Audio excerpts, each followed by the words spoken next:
ተቀላቀላችሁ ልትሆኑ ትችላላችሁ ወይም ደግሞ ጀማሪ ኤጀንቶች ልትሆኑ ትችላላችሁ። እዚህ ፕላትፎርም ላይ ስትቀላቀሉ ማወቅ ያለባችሁ በርካታ ነጥቦች አሉ። እነሱን አንድ ባንድ እያየን እንቀጥላለን ማለት ነው። እንዴት ነው ገንዘብ የምንሰራው? እዚህ ፕላትፎርም ላይ ከተቀላቀልን በኋላ የምንሰራው ስራስ ምንድነው የሚሉትን አጠራ አድርጌ ለእናንተ አቀብላለሁ ማለት ነው። እናንተ በደንብ በጽሞና አዳምጡኝ እስከ መጨረሻውም ተከታተሉኝ ማለት ነው።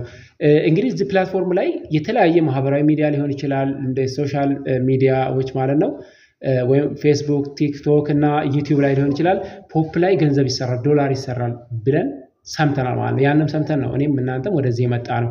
አዎ በደንብ ይሰራል፣ በደንብ ገንዘብ ይታፈስበታል። ነገር ግን እኛ ማወቅ ያለብን በርካታ ነጥቦች አሉ።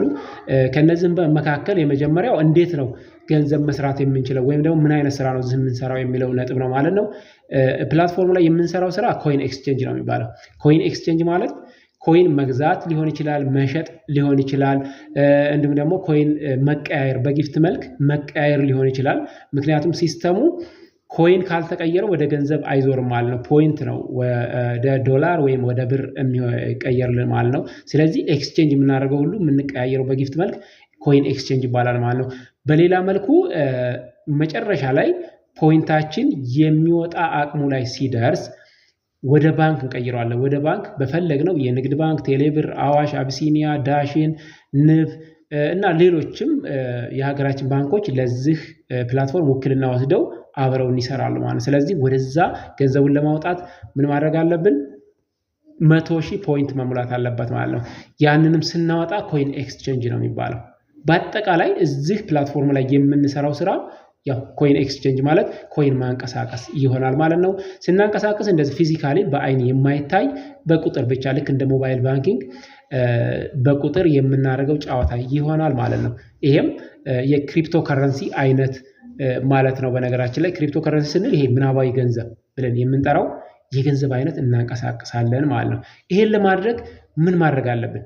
ይሄንን ስራ ለመስራት ይሄን ኮይን ኤክስቼንጅ የሚባለውን ስራ ለመስራት የመጀመሪያው ነጥብ ፕላትፎርሙን በደንብ ማወቅ መረዳት ያስፈልገናል ማለት ነው። ፕላትፎርሙን አወቅን ማለት እያንዳንዷ ስራ በቀላሉ ትሰራለች፣ እኛም ገንዘብ እናገኛለን ማለት ነው። ለምሳሌ አንድ ሰው ከተመዘገበ ጀምሮ ፕላትፎርሙን ለመረዳት እዚህ ጋር ስናስተምር ሊከታተል ይችላል። 10 ደቂቃ፣ 5 ደቂቃ፣ ዛሬ ነገ እያለ 3 ቀን 4 ቀን አጠቃላይ ፕላትፎርሙ በሚያዘው ህግ መሰረት ለተከታታይ 7 ቀን ፕላትፎርሙ ላይ በመከታተል ራሳችንን ብቁ አድርገን ኤጀንት እንሆናለን ማለት ነው። ያን ጊዜ ነው ትክክለኛው ስራ የኤጀንት ኮሚሽን የሚያስከፍለን ማለት ነው። እዚህ ጋር ስንማር ኮይን የምናገኝባቸው የማበረታቻ ዘዴዎች አሉ። ለምሳሌ ኮይን የምናገኝባቸውን መንገዶች ከትንሿ እስከ ትልቁ ዘርዝርላችሁ። አንደኛ ላኪ ቦክስ እና ትሬጀር ቦክስ። ላኪ ቦክስ እና ትሬጀር ቦክስ ማለት እዚህ ጋር እንደዚህ ስናስተምር ይሄ ላኪ ቦክስ ይባላል። እኛ ስናስተምር እናንተ እንዳይደብራችሁ የምናስቀምጠው የኮይን አይነት። እዚህ ጋር ደግሞ ሲስተሙ በተለይ በየ24 ሰዓቱ አዳዲስ ገቢ ከሆናችሁ እዚህ ጋር ሁለተኛ ቦክስ አለች። ለኔም ይመጣል ለእናንተም ይመጣል፣ የሰው ቤት ስትገቡ ማለት ነው በነገራችን ላይ። ስለዚህ ይሄንን 00 ሲል እየሰበሰብን እንማራለን ማለት ነው። እዚህ ጋር ገስት ጋር ቁጭ ብለን ለምሳሌ እንደዚህ 97 98 ሰው አካባቢ ይታየኛል። እዚህ ጋር ኮይኑ 00 ሲል መውሰድ ትችላላችሁ ማለት ነው። ይሄ የመጀመሪያው የኮይን መሰብሰቢያ ዘዴ ነው ፕላትፎርሙ በደንብ እስከሚገባል። ሁለተኛው ፓርቲና ላይቭ። ፓርቲና ላይቭ ላይም የሴትና የወንድ የተለያየ ታስክ ቢኖርም እዛ ላይም ወንዶች ለምሳሌ ፓርቲ ላይ ለ30 ደቂቃ ስትቀመጡ 200 ኮይን ይሰጣችኋል። ለሴቶች ደግሞ 1 ሰዓት 800፣ ሌላ 1 ሰዓት 800፣ በ2 ሰዓት 1600 ይሰጠናል ማለት ነው። ላይቭ ላይ እንደነገርኳችሁ ለሴቶች ያው ጀማሪ ከሆናችሁ የዌልካም አዲስ ገቢ ስትሆኑ ጠቀም ያለ ወይም ደግሞ በ2 ሰዓት ቆይታ ላይቭ ላይ 10,000 ፖይንት ሲሰጣችሁ፣ ለወንዶች ደግሞ ይሄ አገልግሎት አይሰራም ማለት ነው። ስለዚህ ቶሎ ብሎ ወንዶች ምን መሆን አለባቸው? ወደ ኤጀንትነት ማደግ አለባቸው። ሶስተኛው ኢንቫይቴሽን ነው። the best way to get money from this platform is invitation። ኢንቫይቴሽን ማለት የዚህ ፕላትፎርም የጀርባ አጥንት ነው ማለት ነው። በቃ ይሄ ፕላትፎርም የተመሰረተው በኢንቫይቴሽን ሰዎችን ወደዚህ ማምጣት መቻል ማለት ነው። የስልጠናችንም አካል እዚህ ላይ በጣም ትኩረት ይሰጣል ማለት ነው። ስለዚህ ኢንቫይቴሽን ማለት ይሄንን ፕላትፎርም አውርዳችሁ እንደዚህ ከተቀላቀላችሁ በኋላ የራሳችሁ ሊንክ አለ። ፕላትፎርሙ የሚሰጣችሁ ሊንክ አለ። ያንን ሊንክ አውርዳችሁ ለሌላ ሰው ሼር ስታደርጉለት አውርደው በአግባቡ ከአሻራ ከሰጠችበት ጀምሮ በተለይ ለሴቶች ፐርፌክትሊ ይሰራል፣ ለወንድም ይሰራል። ግን ለሴቶች ደግሞ ዴይሊ ዛሬ ተመዝግባ አሻራ ሰጥታ ላይቭ 3 ሰዓት ሲሞላት ለአንተም ወይም ለአንቺ ኢንቫይት ላደረገው ሰው 10,000 ይሰጣችኋል ማለት ነው። እንደዚህ ያለ ኢንቫይቴሽን ጠቀም ያለ ገንዘብ ለማግኘት ለምሳሌ ኢንቫይቴሽን ምን ያክል ትኩረት እንደተሰጠው ማወቅ የምትችሉት $14 ወይም ደግሞ 140,000 ፖይንት ሽልማት እንዳዘጋጀ ስታዩ ነው። ይሄንን የራሳችሁ አፕሊኬሽን ላይ ገብታችሁ ቼክ ማድረግ ትችላላችሁ ማለት ነው። ወይም ደግሞ የዩቲዩብ ቻናሌ ላይ ቪዲዮ ስለሰራሁበት እሱንም ደግሞ ቼክ አድርጉ። ኢንቫይቴሽን እና የሚሰጠን ጥቅማ ጥቅሞችን በተመለከተ ቪዲዮ አለ። እሱን ዝቅ ብላችሁ ማየት ትችላላችሁ ማለት ነው። በዚህ ስልክ ሃይበሉኝ፣ ዋትስአፕ፣ ኢሞ፣ ቴሌግራም ላይ እልክላችኋለሁ።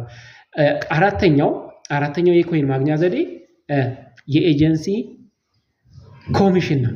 ኤጀንት ስንሆን እንደዚህ ፕላትፎርሙን አውቀን በደንብ ተረድተን ኤጀንት ሆነን ወኪል ሆነን ስንሰራ ኮሚሽን ይከፈለናል። ኮሚሽን ደግሞ 5 ደረጃዎች ያሉት የክፍያ ዝርዝሮችን የያዘ ሲሆን የመጀመሪያው ዲ ሌቭል 4% ሲያስከፍለን፣ ሲ ሌቭል ደግሞ 8%፣ ቢ ሌቭል 12% ከሚሰራው ስራ ማለት ነው፣ ኤ 16፣ ኤስ ወይም ደግሞ ሱፐር ኤጀንት ዘ ሃይስት ሌቭል ደግሞ 20% እንዲከፈለን ያደርጋል ማለት ነው። እንግዲህ እነዚህ ኮይን ማግኛ ዘዴዎች አራተኛው ላይ ደርሰናል። ከሁሉም የሚበልጡት ኢንቫይቴሽን እና የኤጀንት ኮሚሽን ናቸው ማለት ነው። ልብ በሉ እነዚህኞቹ ምናልባት እኛ እንድንበረታታ የሚያደርጉ እንጂ ኖርማል ስራ እንዳልሆኑ ልብ ልትሉ ይገባል ማለት ነው። የመጨረሻው ቪአይፒ በመጠቀም ቪአይፒ ገዝተን ፋይርወርክ መሰብሰብና ተጨማሪ ቦነስ ጨምሮ በ30 ቀን የሚከፍለንን ክፍያ ማሳደግ ነው። ያ 5ኛ ላይ ነው። 6ኛ ቪዲዮ አፕሎድ በማድረግ እሱን ያው ለብቻ ቪዲዮ ብሰራበት ደስ ይለኛል። ቪዲዮ አፕሎድ በማድረግም ገንዘብ መስራት እንችላለን ማለት ነው። ሌላው ያው ጌመር ነው። እሱን ባላስተምራችሁ ደስ ይለኛል። ጌመሮች ያው ገንዘብ ይሰራሉ። አንደኛ እሱ ጥሩ ስላልሆነ ገለጻ ውስጥ አልገባም እና እነዚህና ሌሎችም በየጊዜው አፕዴት የሚሆኑ አዳዲስ አፕዴቶች ደግሞ ቻሌንጆች ይፈጠራሉ። እነዛን ቻሌንጆች ለምሳሌ ከቻሌንጆቹ መካከል ፋን ክለብ ቻሌንጅ አለ። እንደዚሁም ደግሞ ፓወርፖይንት የሚባል ደግሞ ሌሎች ቻሌንጆች አሉ ማለት እንደዚህም ላይቫችሁ ጥርት ያለና ለአንድ ሰዓት ኮንቲኒየስሊ ያለ ምንም ኢንተራፕሽን ወይም ደግሞ ሀሪፍ ሆኖ ከቀጠለ ይሄም ሌላ ኮይን የምናገኝበት ዘዴ ነው። እዚህ ጋር ሳስተምር ኮንሲስተንሲው ሀሪፍ ከሆነ ብሮድካስት የማደርገው ብዙ ነገሮች ኮንሲደር ተደርገው እዛ ጋር ተወዳዳሪ ነው ከ1 እስከ 10 ከወጣሁኝ እዚህም ላይ ኮይን አገኛለሁ ማለት ነው። ይሄንን በማወቅ ኮይን መሰብሰብ እንችላለን ማለት ነው። ይሄንን ነገር አድርገን ወደ ኤጀንትነት ካደግን በኋላ ሀሪፍ ነገር ማግኘት እንችላለን ማለት የማይቋረጥ ገቢ ማግኘት እንችላለን ማለት ነው። ምናልባት ይሄ ጠቅለል ያለ ሐሳብ ነው። ኤጀንት ከሆናችሁ በኋላ ደግሞ ልጆችን እየመዘገባችሁ የእናንተን ኔትወርክ በጣም ስትሮንግ በማድረግ ክፍያችሁን ከፍ ማድረግ ትችላላችሁ። ምክንያቱም ስለተመዘገበ ወይም ኢንቫይት